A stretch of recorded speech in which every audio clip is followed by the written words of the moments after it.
ladies and gentlemen. The story you are about to hear is true. Only the names have been changed to protect the innocent. Fatima Cigarettes, best of long cigarettes, brings you Dragnet.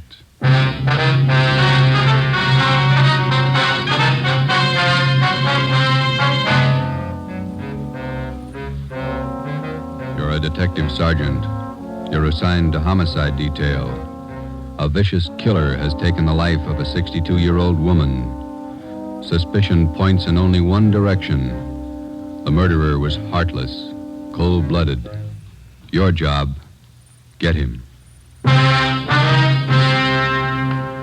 If you want a long cigarette, smoke the best of long cigarettes. Smoke Fatima.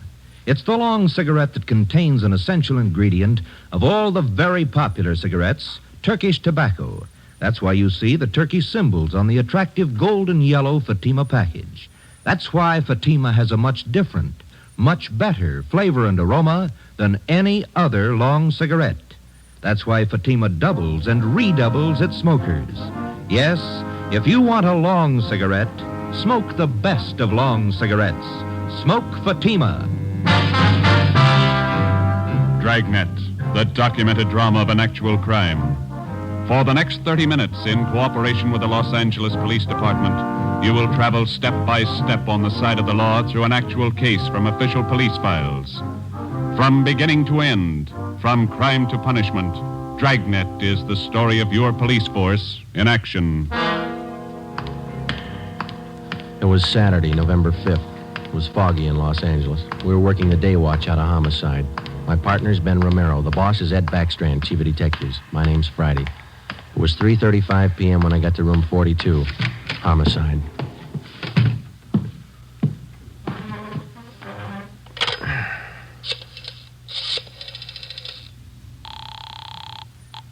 Long distance. This is Friday in homicide. I'd like to place a call to Mr. Frank Rinard in Murphy, Idaho. The number is 761. Frank Rinard, Murphy, Idaho, 761. Yeah, that's right. The call's been cleared with the business office. All right. Do you want me to call you back, Sergeant? No, I'll hang on. Okay, I'll place it for you.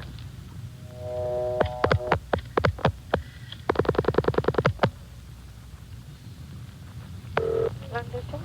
Long distance, Mr. Frank Rinard, Murphy, Idaho, Murphy, 761. Thank you. New Haven, Connecticut. Your number, please. Track the call to Madison, 7961. Thank you. The time and charges when the call's completed, operator. Rate operator? You ready to put a man out? Yes, Murphy, Idaho, routing and person rate.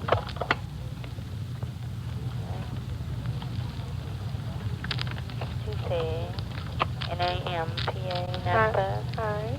Operator, the number is 4C. All right. 160 plus. 160, thank you. You're welcome. Through Boise.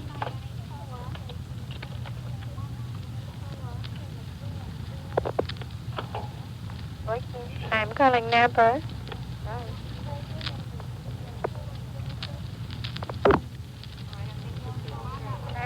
Murphy, 761. Thank you.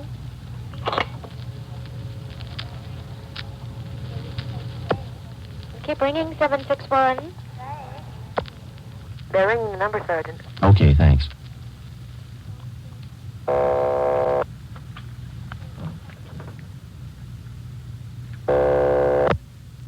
Hello? Mr. Frank Rinard, please. Los Angeles calling. Who do you want? Mr. Frank Rinard, please. Los Angeles calling. I'm Frank Rinard. Go ahead, please. All right, Sergeant, go ahead. Hello? Hello? Hello, Frank Rinard. Yeah, who's this? This is Sergeant Friday, Los Angeles Police Department. We've got an urgent message for you. For me? Well, what's the matter? Your wife, Dolores, asked me to call you. Something's happened to your mother. What do you mean? What's happened? I better let your wife tell you. She wants you back in Los Angeles right away. Look, what's this all about? I can't leave my job now. You better come. Your mother's been murdered.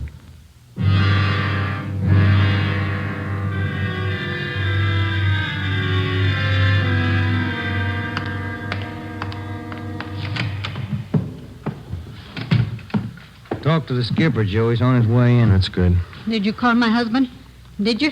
He's flying down from Idaho tonight. Be here in the morning. You tell him about me? The trouble I'm in? I told him his mother was murdered. That's all I told him, Mrs. Rinard. What am I going to say to Frank? He always sided in with his mother. He'll never believe me. What can I tell him? Jury can give you more trouble than your husband can. What you going to tell them? Are you stupid or something? How many times do I have to say it? I didn't kill her. I didn't kill her. It's a small room, Ms. Rinard. We can hear you. Sit down, please. I won't sit down. You're not pinning this on me because I didn't do it. Anybody could have killed the old hag, but I didn't. Will you sit down, please? I don't have to take this. I'm no tramp. Keeping me in here, asking me questions. I told you all I know. Look, you're in a bad spot. I hope you realize that. I didn't kill her. Ms. Rinard, how long have you and your mother-in-law been living together in the house on Chavez Road?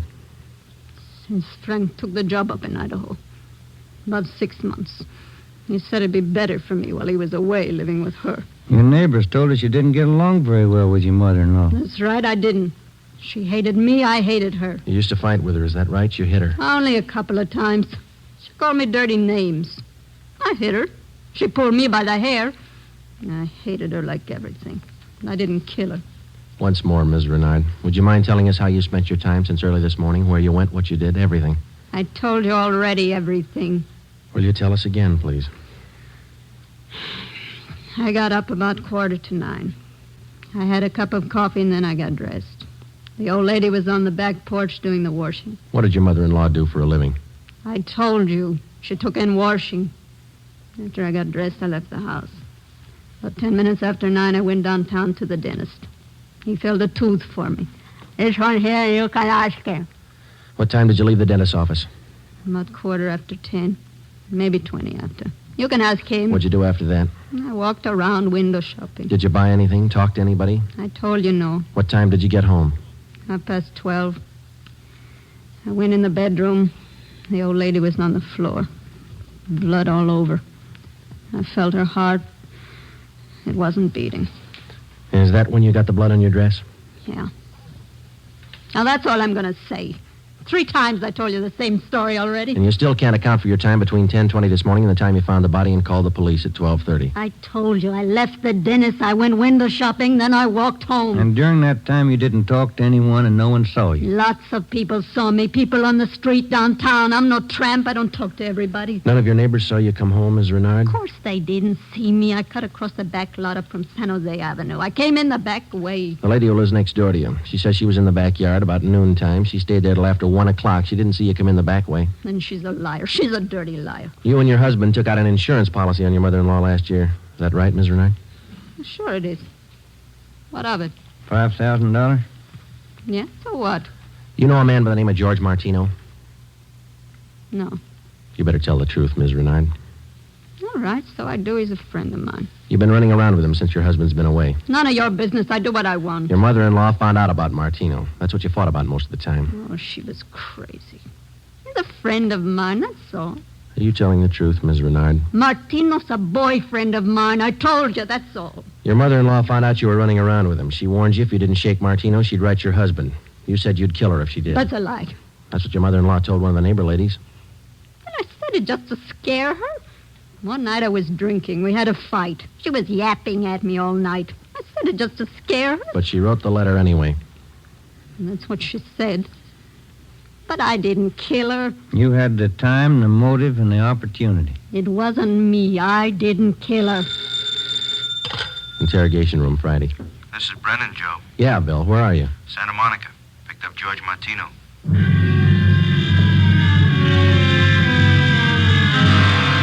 Ben and I drove Mrs. Rinard to Lincoln Heights Jail, 5th floor, and had her booked on suspicion of 187 PC.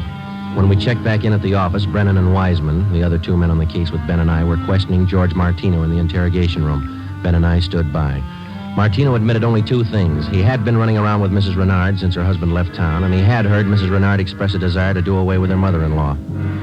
After the questioning of Martino, Sergeant Brennan, Ben and I met with Chief Ed Backstrand. It was 5:15 p.m. You got everything but the murder weapon, huh? That and Mrs. Renard's confession. She ought to come through, huh, Joe? I don't know. She's scared, but she's still got a smart mouth. What about Martino, Brennan?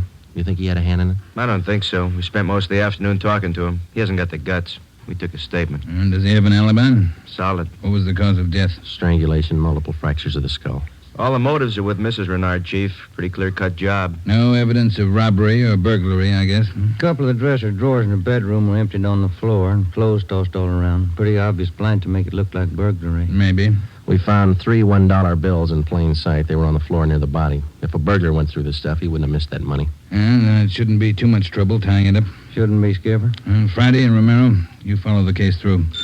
Just a minute. Hello, Backstrand. Yeah? What? All right, I'll send him over. Lee Jones. Just finished checking the evidence at the crime lab. Yeah? He thinks Mrs. Renard's innocent.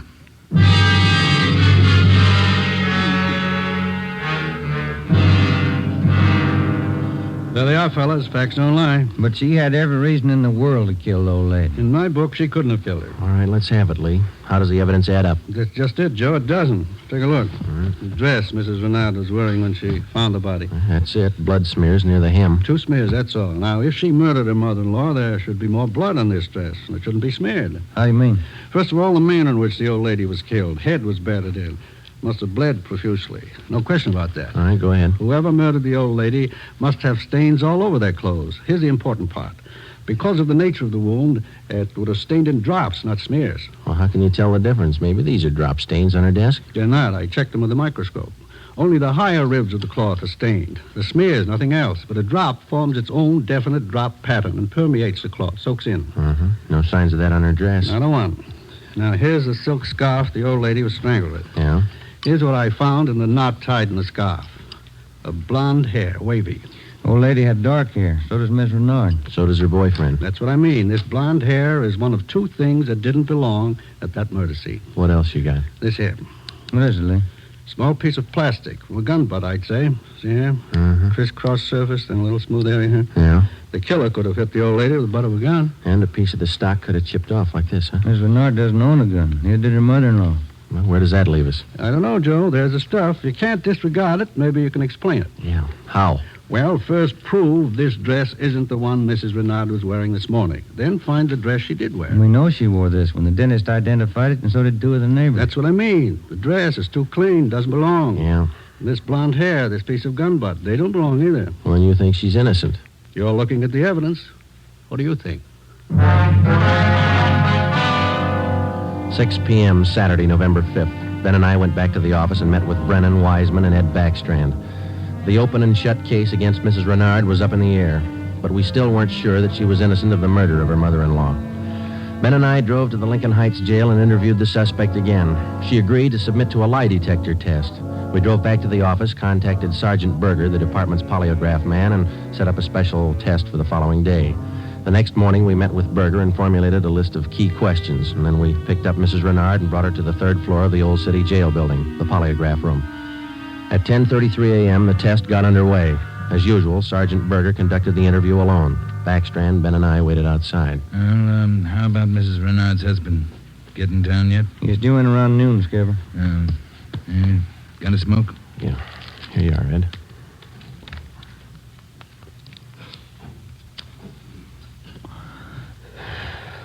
Yeah, thanks. Time is it now? 11:25. Here's Berger now.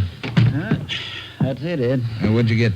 I can study the chart a little more. The results are pretty well defined, though. How's it look? No reaction to the key questions. What's your opinion? I don't think she did it.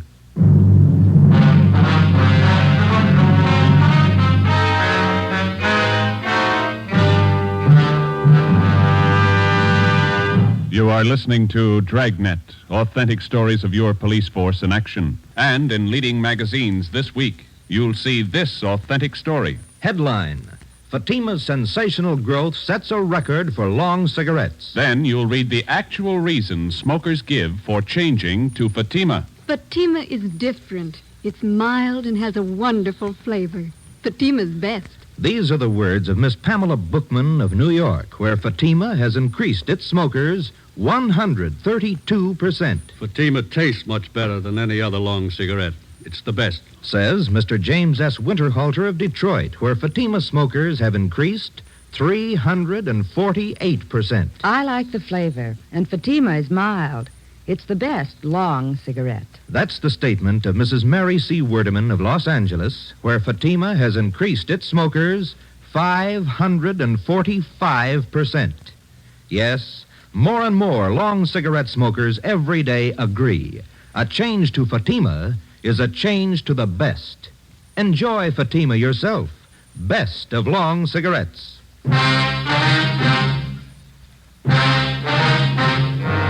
8 a.m., Monday, November 7th. Mrs. Rinard was released from custody. We questioned her husband, Frank Rinard, briefly. He could tell us nothing more than we already knew. Brennan and Wiseman were called back on the case, and together the four of us started over again from the beginning. We had a dead body, 2 pieces of physical evidence to work with, no idea how to fit them together, and no suspects. We went back to the Chavez Road neighborhood where the murdered woman lived and started pushing doorbells. We canvassed the neighborhood for 3 days, and we uncovered one slim lead.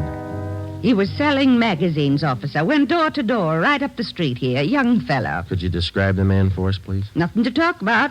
Pasty face, pimply complexion, blonde hair.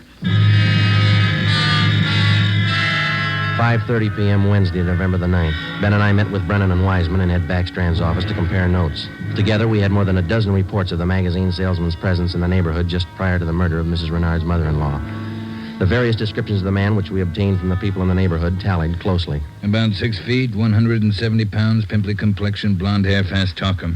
About 25 years old. As far as we know, Skipper, he was the only stranger in the neighborhood last Saturday morning. Only one that people remember, anyway. How close did you trace him to the Rinard house? You got your list there, Brennan? Yeah. There you are. Thanks. Let's see. Well, he picked up his tracks down on Floresta Street, sold a couple of descriptions there, then he headed up Landers Avenue onto Chavez Road. Yeah. The Renards live at 2280 Chavez Road. That salesman talked to the woman at 2274 Chavez. That's 3 doors away from the Renards. When was he seen there? Let me see. Where is that, Brennan? Oh, on the 15-7 sheet, Joe. Didn't have enough room on the report. Oh, yeah, here it is. Mrs. John Rico, 2274 Chavez. The guy was there about 11:45 Saturday morning. Well, that puts him in the running. First time he ever showed in that neighborhood? First time, Skipper. Fresh kid, not a very good salesman. Here's the name of the company he's working for, the Harrison News Distributors. You check with them? Well, they're closed for the night. We'll call them the first thing tomorrow. Good. Here's something else for you. I had a call from Frank Rinard this afternoon. What'd he have to say? Seems in the excitement just after the murder, Mrs. Rinard overlooked a couple of things. What's that? Well, they're missing a yellow table model radio. It was in the bedroom where the old lady was killed. Well, that ties in with a robbery motive, huh? Yeah, they're missing a ring, too. Belonged to Mrs. Rinard. Topaz ring. Supposed to be worth a little money. But she didn't notice it was gone until today. That's right. You got the serial number on the radio? Yeah, right here. Yeah, let's see. Yeah, Brennan, here we are. It's an Emerson model 511, 180,000, 277-609. A lot of small radios in town. There's only one with that serial number on it. Track it down. A complete description of the Topaz ring and the serial numbers and description of the yellow table model radio were sent to the pawn shop detail. The information was then placed on the stolen property list and relayed to every pawn shop operator in the city. The next morning, Ben and I interviewed the manager of the Harrison News Distributing Company. There, the suspect had given his name as Sam Bricker. We checked out his home address. Turned out to be a gas station in North Hollywood. We took the suspect's job application blank with a specimen of his handwriting, and then we drove back to the office. Sam Bricker. We were unable to get a make on the name from the Record Bureau. We checked the cards on every known criminal who was cataloged in the oddity file as having a pimply complexion. None of them matched. That night, we got out an APB and a radiogram. The suspect's trail led from one salesman's job to the next. On his last job, he gave his name as Albert Brry. His address is 1430 Palo Alto Drive. That was in the Echo Lake District. Ben and I drove out to check it. 1428, 1430. There it is, Joe. Yeah. At least it's not a gas station, huh? Come on.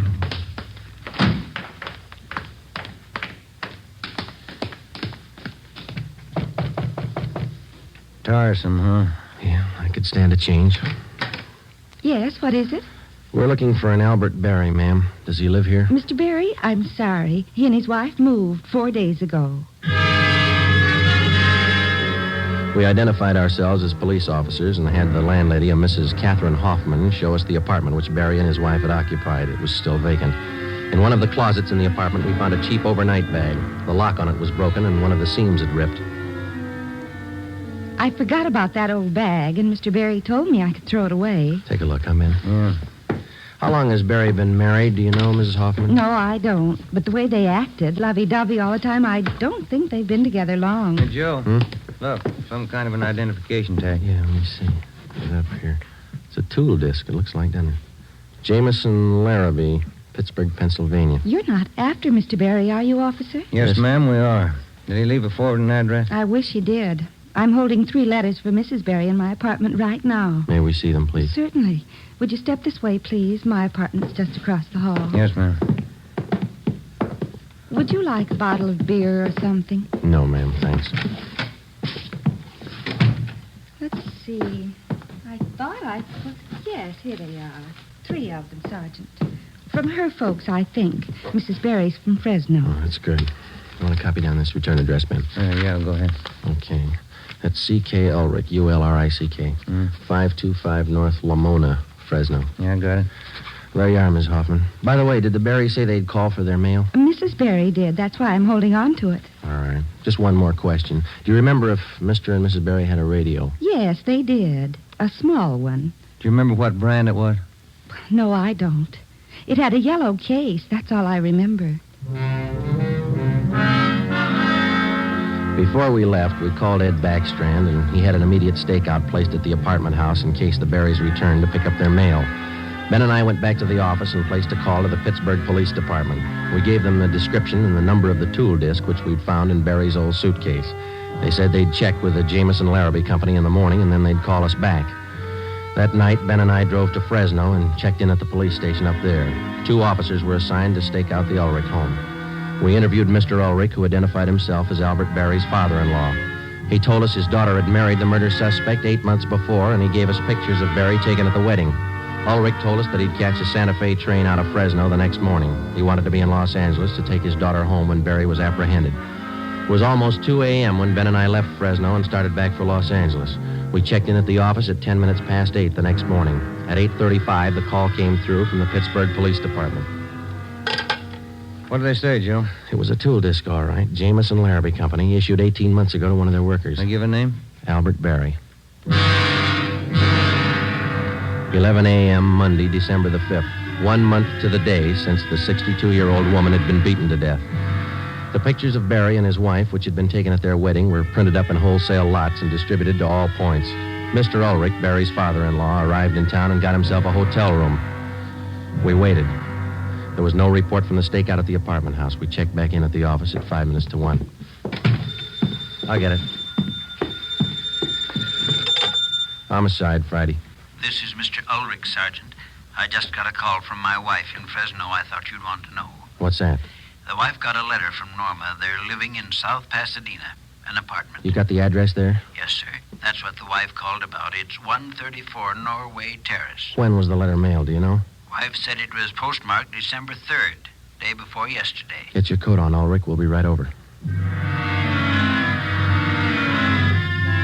Ben and I picked up Mr. Ulrich at his hotel and drove to the South Pasadena address. Barry and his wife had the apartment on the top floor. Neither of them were at home. The landlord let us in with a pass key. In the bedroom, we found a small yellow radio. We checked the serial numbers. They matched. It was the same radio stolen from the Rinard house. In the bedroom closet, we found 2 suitcases. We checked through them. Nothing in this one, Joe. Here we are. Look at these. What are they, Sergeant? Pair of plastic gun butts. Let's see, Joe. One of them's been chipped, see? Sergeant, somebody coming up the stairs. All right, let's get in the living room. Be quiet.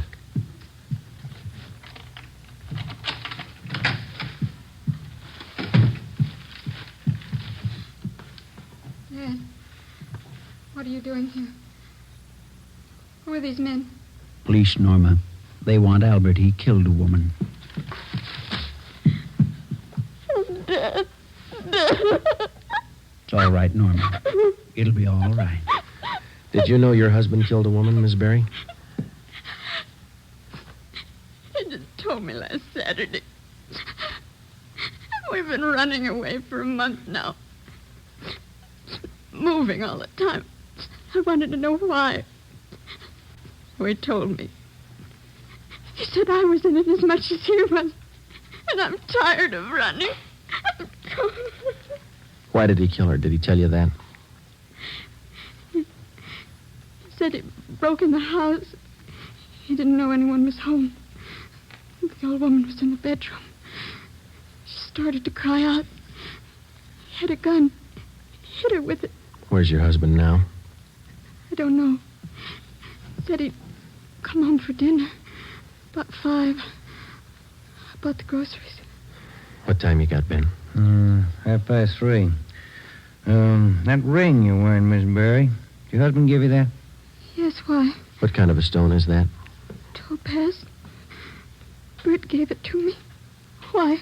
Nothing. We'll wait. 5 o'clock came and went. Barry failed to show. 5:30. Ulrich started to get nervous. 6 o'clock. 6:30. No sign of Barry. I went to the window and kept an eye on the street below.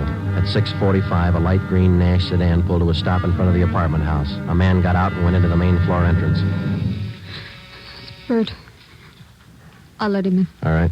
How long have you had the new car? A couple of days. Bert got it credit. What do you want me to do now? Does he have a key to the apartment here? He lost it. Okay, when he rings, let him in. Just act natural. Ben? Yeah. You cover me. I'll get the cuffs on him. Right.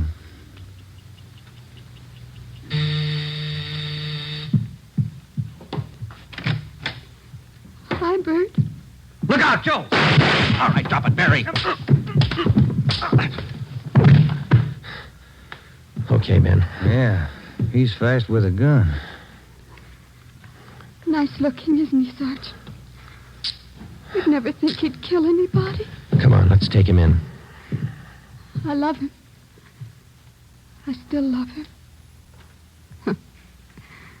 But you're a cop. You wouldn't understand. That's right. I wouldn't understand. I'm a cop.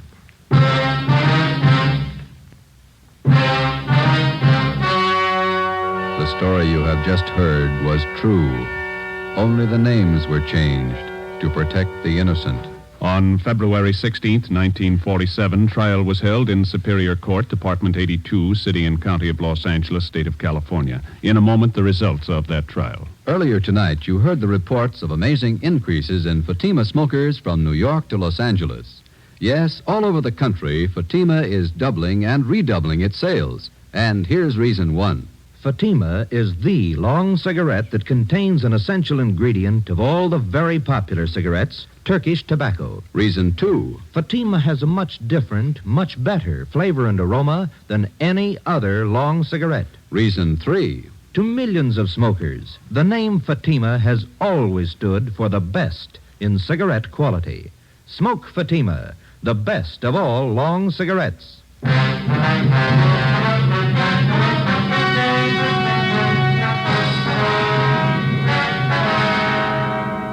Albert Ralph Brry was tried and convicted of murder in the first degree. His wife, Norma Brry, was found innocent of the charge that she harbored a criminal. She was returned home with her father. Brry was executed in the lethal gas chamber at the state penitentiary. You have just heard Dragnet, a new series of authentic cases from official files. Technical advice for Dragnet comes from the Office of Acting Chief of Police W.A. Wharton, Los Angeles Police Department. Tonight's program is dedicated to Private Hubert W. Estes of the District of Columbia Metropolitan Police Department, who on the night of May 16th, 1947, gave his life so that yours might be more secure.